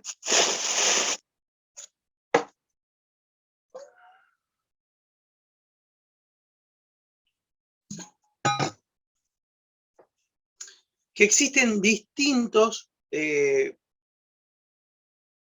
simbologías para las partes de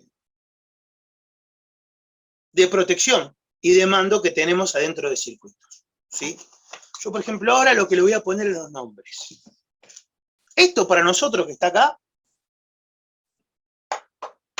es la ITM. ¿Sí? Esto para nosotros que está acá, ahora se lo muestro, ¿no? Es,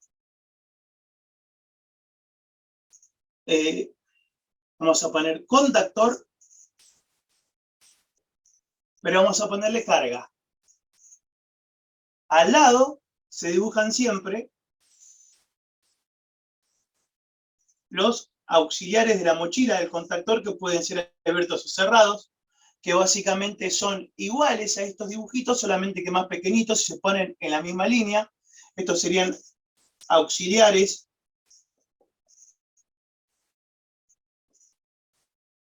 abiertos y cerrados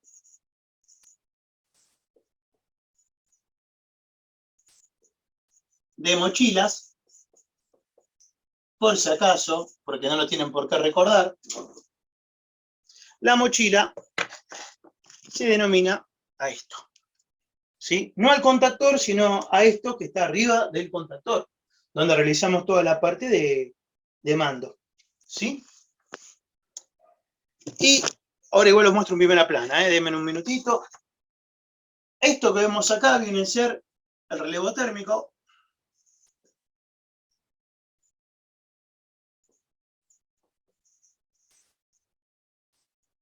Y al lado, también en la misma línea, pero cerradas o abiertas, van los auxiliares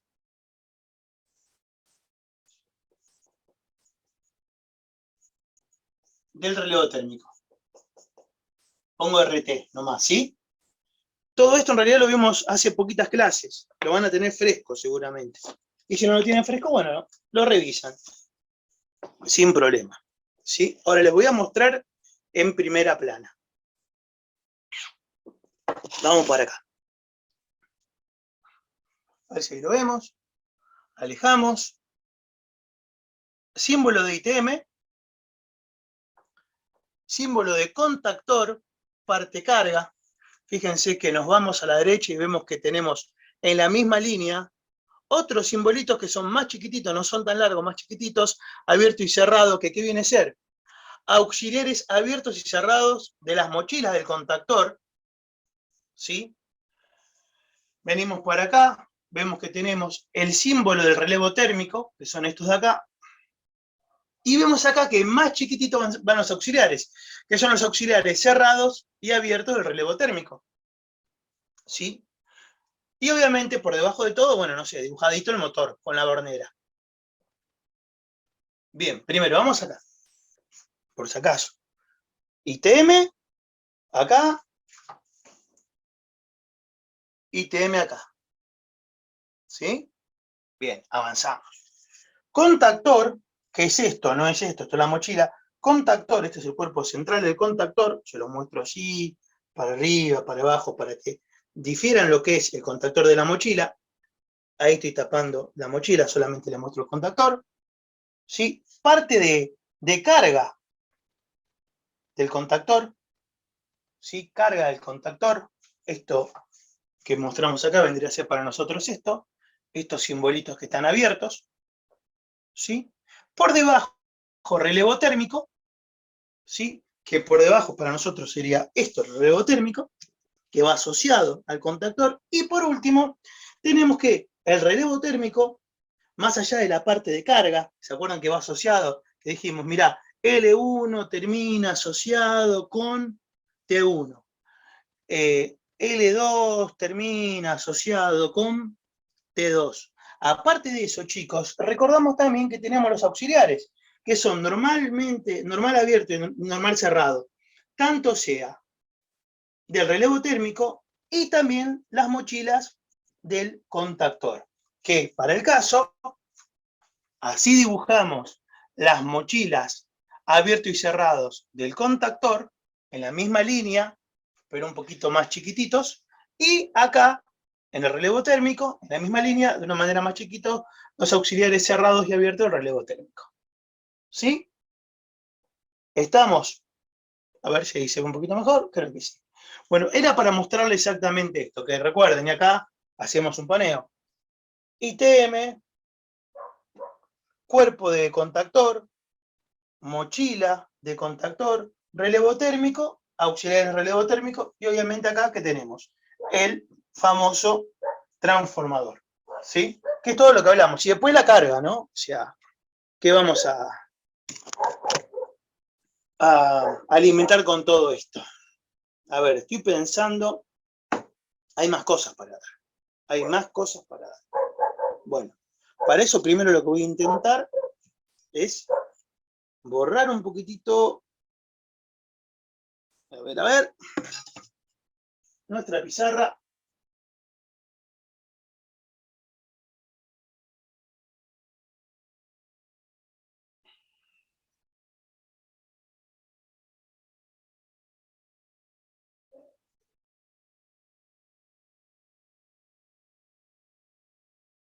Y mientras se seca, les voy a decir cuál fue el sistema que utilizaron ayer para puesta a tierra.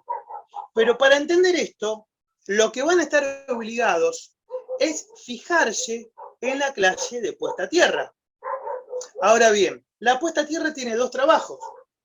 Un trabajo es la instalación de la puesta a tierra, que sería juntar todas las masas de los motores, por un lado, y juntar todas las tercer patitas de nuestros tomacorrientes hacia una bornerita que va a parar a la jabalina. Eso sería la instalación, pero otra cosa es la medición, que la medición es lo que yo les voy a comentar ahora.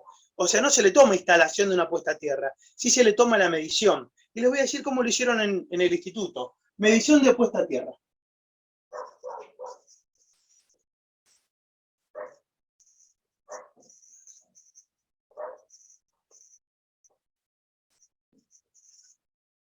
Primer punto, reitero, es muy necesario, chicos, es muy necesaria, chicas, que antes de ver esto, ¿sí? No lo van a entender, si ustedes no se ponen netamente a revisar la clase de puesta a tierra, no lo van a comprender. Pero yo les voy a explicar cómo es la arquitectura de la puesta a tierra que realizaron ayer. Primero tengan en cuenta esto.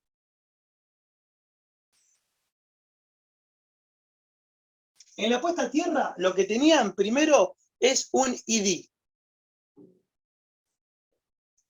De ese ID que tengo, una bajada de fase y una bajada de neutro. Yo sé que generalmente la recomendación mía es hacerla al revés, pero no me voy a poner a discutir con el que no da la matrícula. Así que si lo quiere, el tipo lo puso así, obviamente se lo dejamos, ¿no? Por favor, no comenten tonterías adentro de una mesa examinadora, porque para evitarnos un mal momento, por así decir, ¿no? Bien. Por otro lado, ¿qué tienen que tener en cuenta? Que en la base de todo esto, obviamente, que va dentro de un tablerito, ¿no? ¿Sí? De un tablero principal, vamos a decirlo así. ¿Ok? Principal o seccional, vamos a poner tablero, porque no sé cómo las juegan ahí, porque no conozco la instalación entera. Lo voy a poner de un tablero, ¿sí? Quedémonos con esa idea. Ahora bien, abajo de ese tablero, ¿sí? ¿Qué tenemos? Una jabalina. Eso lo vi. Ahora escuchen bien. Recordamos que lo que vamos a hacer es lo siguiente. Meter un cable que desde la fase de la primera protección, que en este caso que recibe el servicio, que, insisto, en este caso es justamente el ID, desde ahí bajamos un cable, ¿sí? Solamente para la fase. Es más, yo les voy a ser sincero, lo que vi ayer que habían colgado una zapatilla, ¿sí? Y de la zapatilla, ¿sí? O un extensor, como le quieran decir, solamente habían pelado la parte del cable taller de acá, le habían puesto aquí la fase y en el otro lo habían dejado suelto. ¿Se comprende esto? Miren este primer punto. Lo que hicieron ayer fue esto. Solamente utilizar la bajada, poner de una zapatilla la fase y el neutro lo dejaron libre, porque recuerden que la medición se realiza solamente con la fase, no con fase y neutro. Por eso insisto, si no lo vieron, recuerden que tienen que mirar la clase de medición de puesta a tierra, porque si no, no lo van a entender. Ahora bien, de por medio, una vez que instalaron esta zapatilla que solamente tiene alimentado un cable, solamente la fase, acá pusieron una lamparita incandescente. O sea, agarraron y pusieron así un enchufe, ¿sí? Y ese enchufe iba a parar con una lamparita incandescente. Incandescente, las lamparitas viejas.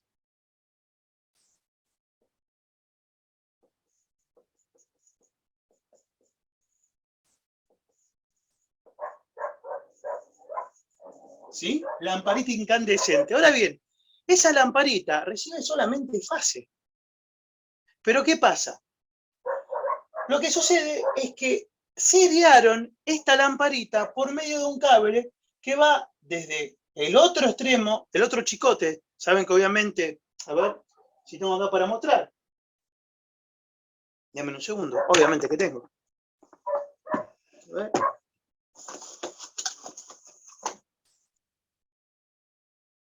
Recordamos, ¿no? Que justamente que tengo que las lamparitas tienen dos chicotes. Un chicote que es para neutro y otro para la fase. ¿Ven? En este caso acá está puesto este celestito y después continúa con el otro. Se comprende, un chicote para neutro, un chicote para fase. Pero sin embargo, ese chicote acá iba con este enchufe a una zapatilla que solamente tenía conectada la fase. Entonces la pregunta es, ¿y cómo funciona este sistema? Y esta pregunta me la había hecho un compañero de ustedes. No le quiero decir el nombre porque justamente la idea es que este video va para todos los grupos, y si no, va a estar personalizado demasiado. Pero el alumno que me lo preguntó hace mucho tiempo, le dije que en algún momento le iba a explicar, y acá viene la explicación. Que recordamos que la corriente actúa vía diferencia de potencial. Vía diferencia de potencial significa que la prestataria manda un gran potencial, empuja, una fuerza de empuje, ¿sí? Que envía esos electrones a un lugar donde tengo menos diferencia de potencial, donde tengo una diferencia de potencial, donde el potencial es nulo. Y como acá vemos que tengo la fase, que es el gran potencial que va a parar a esta zapatilla, que va a parar a este enchufe, que va a parar a esta lamparita, el neutro, el otro cable, lo conecto en serie hasta la jabalina que tengo acá. ¿Y qué ocurre? Como de repente la diferencia de potencial de la Tierra, donde está puesta esta jabalina, es nula, actúa como neutro. Y al actuar como neutro, al tener acá una gran diferencia de potencial que empuja a los electrones de la fase a la zapatilla, que empuja al portalámpara, que empuja la lámpara, y luego continúa, ese retorno termina siendo la Tierra. ¿Y por qué acá hago unos segundos de descanso? A veces, la falla de los servicios de la prestataria son por distintos motivos. A veces, se nos corta la fase, pero a veces se nos corta el neutro.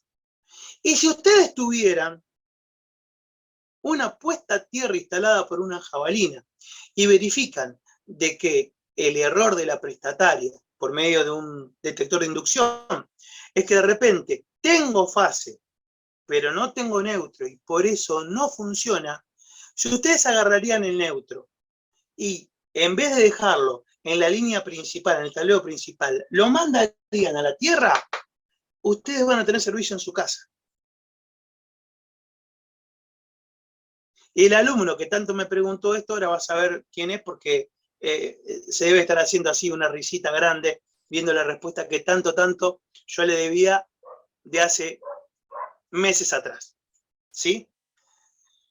Entonces se comprende qué es lo que ocurre, porque termino teniendo un gran potencial que está en la fase, que pasa la zapatilla, que pasa el enchufe, que pasa el portalámpara, que pasa la lamparita, y luego continúa hacia un lugar donde tengo menos potencial, que sería que la Tierra. Y la Tierra, para que comprendan, cierra el circuito funcionando de neutro. Y por ello, por más que acá tengo fase, como tengo una diferencia de potencial menor a la Tierra, es por eso que esta lamparita va a encender. Bueno, para la persona que tanto me lo pidió, ya tiene la respuesta. Ahora continuamos con el examen. Aparte de ello, dijimos, y no es el caso, que tiene que haber una sonda a una distancia superior a 20 metros. ¿Qué ocurre? Donde rendimos ayer, que tenían cerquita del tablero, tienen, perdón que no la escala, ¿no? Porque se me haría imposible. ¿Tienen qué? Un ascensor. Y en el ascensor, en la parte de abajo, tienen unas ondas. Entonces lo que hicieron es asociar desde aquí hasta aquí por medio de un tester, voy a poner tester directamente, extendiendo las agujas del tester. O sea, el tester tiene las agujas que mide 1 metro, ¿de acuerdo? Bueno, si vos agarras y querés llegar acá, no sé, tira 10 metros de cable para este lado hacia la jabalina, 10 metros de cable hacia esta sonda, y acá ¿qué vas a medir? Vas a medir tensión. Y acá, en esta bajada posterior a la lamparita, que te hace de resistencia, la lamparita hace de resistencia, ¿sí? ¿Qué es lo que tenés que hacer? Tenés que medir con tu pinza amperométrica corriente.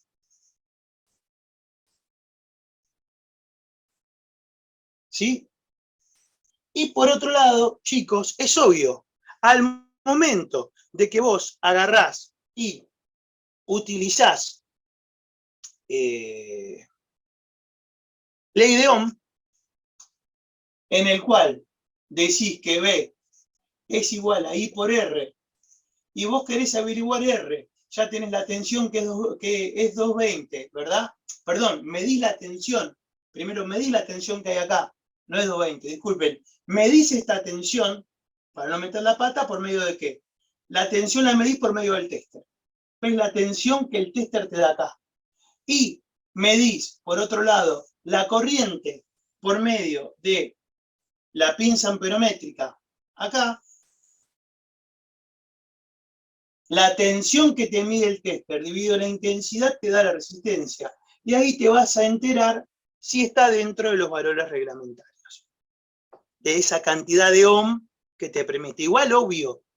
Es más, la idea del instituto, al rendir, es que vos hagas esto. O sea, ellos ya tienen montada la puesta a tierra, ¿sí? Más que seguro que y si no, no importa, vos tenés que montar acá en vivo, ojo, acá en vivo, acá vas a tener tensión de bajada, vas a montar con mucho cuidado un cable de la zapatilla, el neutro lo vas a dejar, pero mirá que acá vas a tener vivo, vas a poner en serie un enchufe en el cual hay un portalámparas, en el cual hay una lamparita que te va a hacer de resistencia, de allí vas a seguir con otro cable, lo extendés hasta llegar a la jabalina, y de allí que utilizas el tester extendiendo las agujas hacia la jabalina y hacia la sonda que está en donde, en el ascensor.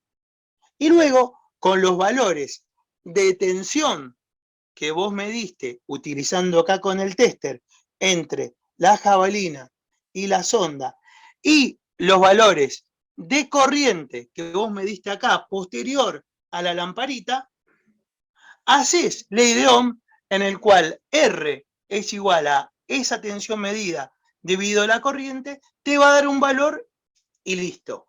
Pero lo que quiero decir que, o sea, no es la idea del instituto que te dé los valores reglamentarios, sino que sepas esto, que sepas cómo medirlo, porque después, ¿qué pasa? Cada uno, yo mismo tengo artefactos medio pelo que si mido no me va a dar lo que tiene que dar. ¿Por qué? Porque los artefactos de medición, para esto, recordamos, tienen que ser homologados, básicamente en realidad un telurímetro, pero para evitar de que el alumno esté manejando un telurímetro que sale mucho dinero, se permite solamente que monte su pinza amperométrica y su tester para hacer esta medición. Y si no tuviera, le pide al instituto que, aunque quizás tampoco sean de primera calidad, con que vos sepas que acá vas a medir la corriente con tu pinza y que acá vas a extender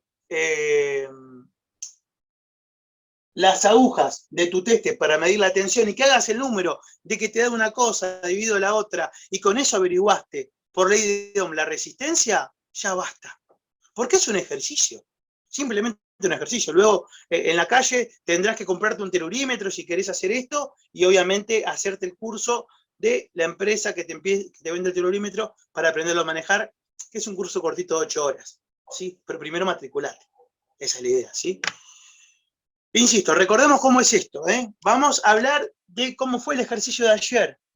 Tenemos un tablero en la planta baja, el tablero de la planta baja tengo un ID, un interruptor diferencial, de allí solamente colgamos uno de los cables por medio de una larga zapatilla, dejando la fase. El neutro lo dejamos suelto. De allí, ¿qué hicimos? Conectamos un portalámpara que tiene un enchufe de tal manera que quede seriada en relación a qué? A justamente la jabalina que está al pie de este tablerito de trabajo. Ahí vas a montar la pinza amperométrica, pero para medir al mismo tiempo la tensión, vas a extender por medio de las agujas de tu tester entre tu jabalina y la sonda, que viene a ser en realidad, como les dije, las ondas que pertenecen a un ascensor que hay en la institución. ¿Sí? Si toman esto, ya les estoy dando toda la previa de cómo realizar los ejercicios prácticos, ¿sí? Que puede ser el detalle de el circuito MBTS con dos flotantes superior e inferior. Vimos el mando, vimos la carga, y esto es importante también que ayer lo preguntaron. Que yo te los agrego acá.